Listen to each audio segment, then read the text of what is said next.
আসসালামু আলাইকুম। আজ রান্না করব খাসির মাংস ভুনা। আজ আমি এখানে 1 কেজির মতো খাসির মাংস ভুনা করব। চুলায় একটি প্যান বসিয়ে দিয়ে দিলাম বেশ কিছু রান্নার তেল আর বড় সাইজের 3টা পেঁয়াজ কুচি, পরিমাণ মতো লবণ দিয়ে দিলাম। লবণটা অল্প করে দেওয়ার চেষ্টা করবেন। এখানে আমি 1 চামচের মতো লবণ দিয়েছি, পরবর্তীতে কিন্তু চেক করে দেওয়া যাবে। আরও কিছু পেঁয়াজ এখানে দিয়ে দিলাম। মোট বড় সাইজের 3টা পেঁয়াজ দিয়েছি এখানে আমি।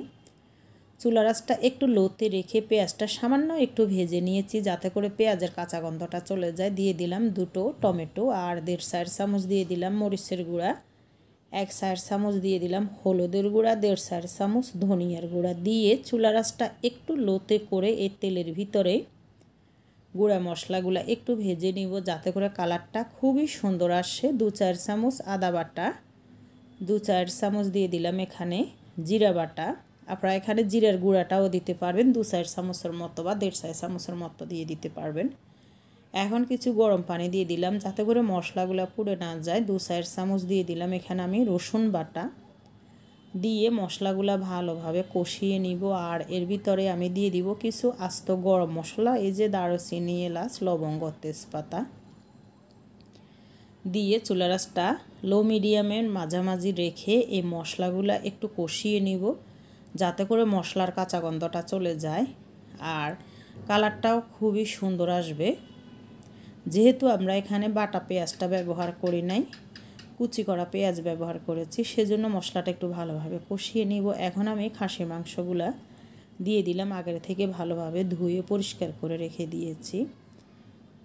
খাসির মাংসটা ভালোভাবে মশলার সাথে একটু মিশিয়ে নিব। 2 থেকে 3 মিনিট হাই ফ্লেমে এটি জাল করে নিব, মশলাটা যাতে মাংসের গায়ে লাগে। এরপরে 1 কাপের মতো আমি এখানে ফুটন্ত গরম পানি দিয়ে দিলাম। দিয়ে চুলার আঁচটা হাই ফ্লেমে রেখে ঢাকনা খোলা অবস্থাতে 6 থেকে 7 মিনিটের মতো আমি জাল করে নিব।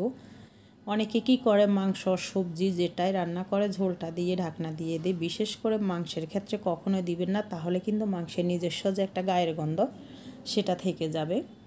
তো ঢাকনা খোলা অবস্থায় 6-7 মিনিট জাল করে নেওয়ার পরে এরপর আমি একেবারে লো আঁচে ঢাকনা দিয়ে আমি মাংসটা দেখুন সেদ্ধ হওয়া অবধি এভাবে জাল করে নিব। আর এর ভিতরে আমি 3-4 চামচ গুঁড়া দুধ আর 1 কাপ নর্মাল পানি হালকা কুসুম গরম পানির ভিতরে মিশিয়ে এর ভিতরে আমি দিয়ে দিয়েছিলাম, সেটা স্কিপ হয়ে গিয়েছে। এখন একটা পেঁয়াজকে ভেজে বেরেস্তা আমি দিয়ে দিলাম। আর আপনারা গরুর দুধও দিতে পারবেন এখানে, বা নর্মাল গরম পানি যেটা সেটাও দিতে পারবেন। গুঁড়া দুধটা অ্যাড করার কারণ হলো যে কি এখানে কালারটাও খুবই সুন্দর আসবে, খেতেও ভালো লাগবে। তো এরপর আমি চুলার আঁচটা একেবারে লোতে করে ঢাকনা দিয়ে প্রায় 10 থেকে 15 মিনিটের মতো রেখে দিয়েছিলাম বেরেস্তাটা দেওয়ার পরে মাংসটা সেদ্ধ হওয়া অবধি। এখন দেখুন এটি রান্নাটা কমপ্লিট। নামানোর আগে কিন্তু লবণটা চেক করে নেবেন।